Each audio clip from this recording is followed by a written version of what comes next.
Right, so I'm going to go over GDB. When I was first taught GDB, it was very, very confusing to me.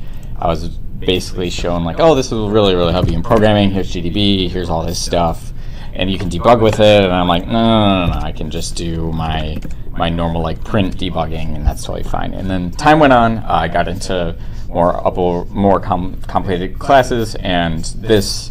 I actually spent a lot of time trying to understand GDB. I found a visual way that you could figure it out, and I'm going to show that to hopefully save you some time and make it a more visual understanding. And what you'll see here on the right side are all the commands I'll go over in this video, and then in the next video I'll go over, in my opinion, an even better version of GDB. The good thing about the version I'll go over today is it's on every single install of GDB that I'm aware of, whereas the other thing you have to install on the computer, which sometimes is difficult, especially at schools. So this will go over how GDB works as well. So I'm going to do this all from scratch, like every single part of the file. So now these examples are not the most invigorating things in the world, but I found that doing very simple examples is a much better way of learning it, as opposed to try and make some complicated, like, oh, look at this, there's so much you can do, and I can't even understand the program in the first place. Equals potato times 8. Okay, so this program doesn't actually do anything really. Makes an integer, makes that integer times itself 8, and then ends. So no output, nothing. But I'm going to need this later, name space cd for the output. But this is as simple as it gets. Make an integer, do this, and I'm going to show you how you can do this in GDB. So first you need to compile it with the -g flag, hello.cpp-oa. So this -g flag basically compiles it with debug symbols and will let GDB understand what the heck's going on in the program. And I call my programs A because I'm really lazy and only like to type out a short program. So if I do /a, nothing happens. So normally you do GDB /a, and then all this comes up, and they tell you what to do, blah, blah, blah. And instead, the graphical thing you can do is GDB-TUI, which is like text user interface or something, and then your program. So I'll make this, as you can see here, I actually have the file, which normally you'll have to like pull up the file next to you, inside the terminal, which is super, super helpful. So I don't even need this thing anymore, so I'm going to make this full screen. You'll see is a normal GDB command prompt, and you can do everything you normally do in GDB inside this, and it'll just show you a little bit more visual stuff. So first thing I'm going to show is a breakpoint. So we can stop our program with typing in break 9, and what you'll see is a breakpoint will be set right here at line 9. Essentially what that means is when I run our program, it'll stop at line 9 right here. And what I can do when I'm stopped there is I can print out variables. So I can print potato. And if you notice, when I print potato, it gives me value 7 because potato was just set to 7. And for breakpoints, the program will stop there at that line, and everything up to that line that executed will be in memory, and then this hasn't executed yet. It'll be executed after you run some sort of other moving command. So moving commands, just as a reminder, run, I showed, and then you have next step and continue. So I'll go over a little bit about what each of those do. So we have next, which will just go to the next line, and if I run again, which next can be either an N or just next like that. And if I type in run or R, start over, you'll see it stops at this break line again. I'm going to break, you can break at function names also, so we can break at main, and you'll see it'll break the line, the line right after main here. So if I run again, start over, and we're at potato here, and I do next, it'll do next line, okay, run, and you'll do step, and you'll do step will go to the next line, and there's actually a big difference between step, which is S or step, and next. Right now it doesn't seem like they're any different, it seems like they just go to the next line, as well as if I were to do continue. So continue looks like it just goes to the next line. But these three are all actually very different. So if I actually delete breakpoint, I believe it was breakpoint number 1, and I run again, start from the beginning, I deleted this breakpoint. That was the first breakpoint we made, that's why delete 1 right here. Short is D. We can delete breakpoints by the order that they were made, or you can just delete all of them by doing just delete or D, delete all breakpoints, and if you run again, you'll notice that all of the breakpoints are gone. So I'm going to break at 7. We're going to look at the difference between continue, next, and step. So when I run, we'll stop there. If I do continue, what you'll notice is it'll finish the program. So exited normally. So what continue does, it runs until it hits the next breakpoint. So it'll keep going, and this is super helpful when you have breakpoints very far apart in your program in 2 totally different files. And the other thing, if we do next, it'll just go to next line, and step also does that, at least for now. So these two still seem the same, and I'll show you what the difference between next and step are next. So to do that, to show that, I'm going to have to change this just a little bit.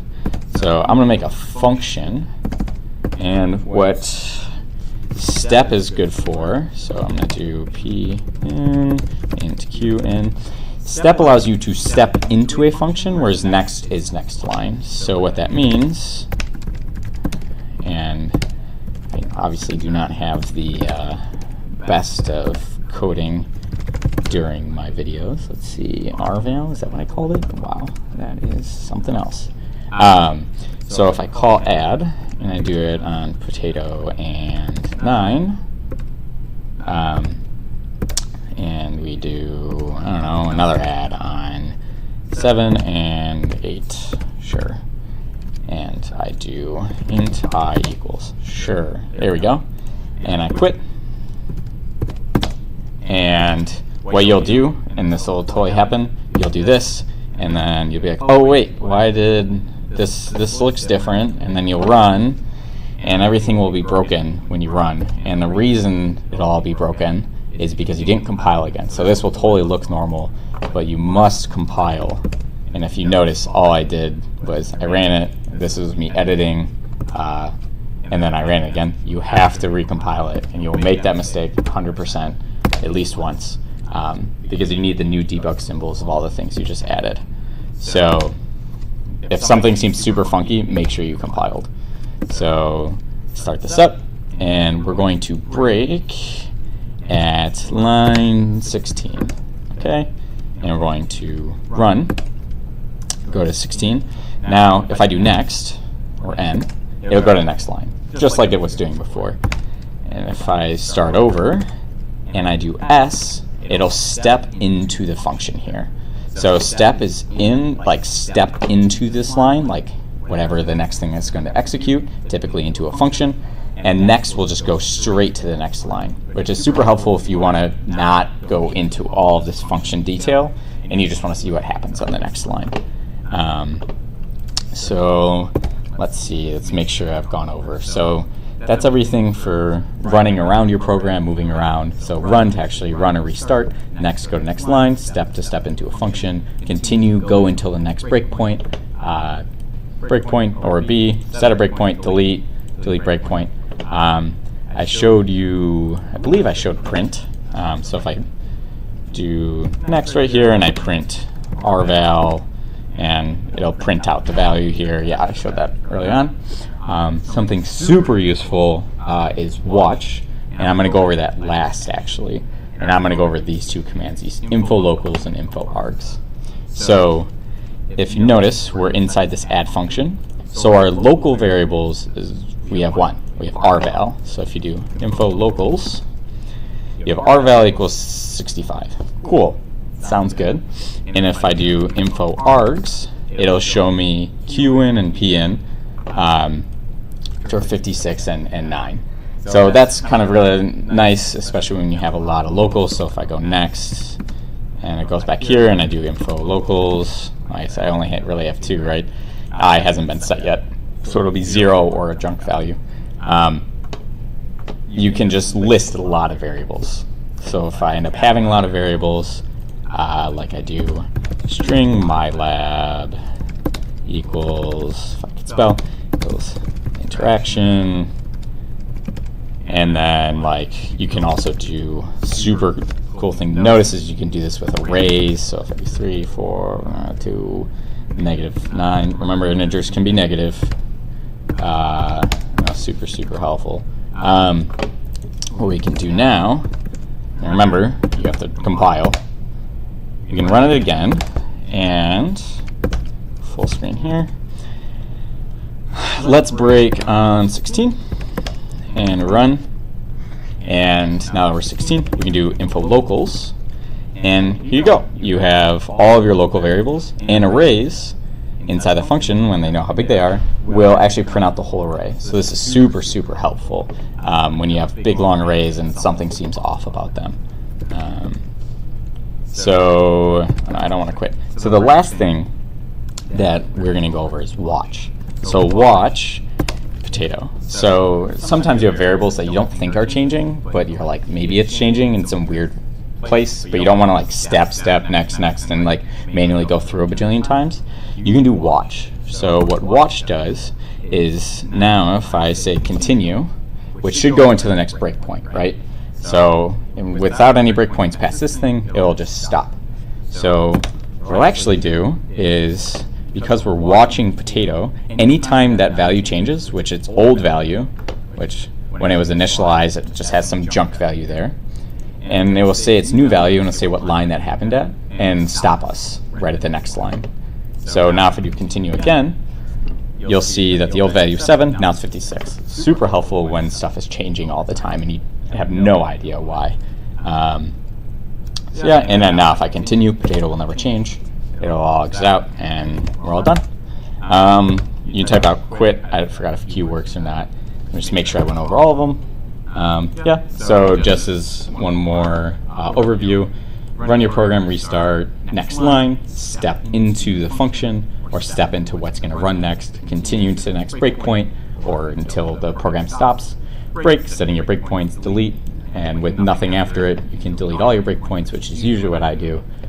Print, and you can print your variables, print different function calls, stuff like that, and watch your variable, and if it ever changes, it'll stop. Locals, big nice print overall, and then args is all of the arguments that were called into that function. And I think that's it. Alright, so I was reviewing the video and I forgot one very important thing about GDB 2.8. It's kind of a downside to using it.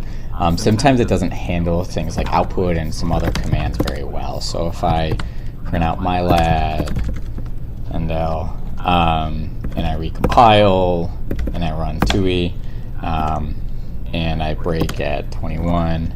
So if I hit run, you'll see like this will like duplicate, some stuff will get weird, like sometimes it gets a little funky, and you'll see int main will just follow me all around, right? Sometimes it gets really funky on prints. The way to deal with this is Control L, and that's basically a refresh. So Control L, super helpful. Also super helpful in the command line in general. If you keep seeing my thing go away, it's because I'm pressing instead of clear, which people will type.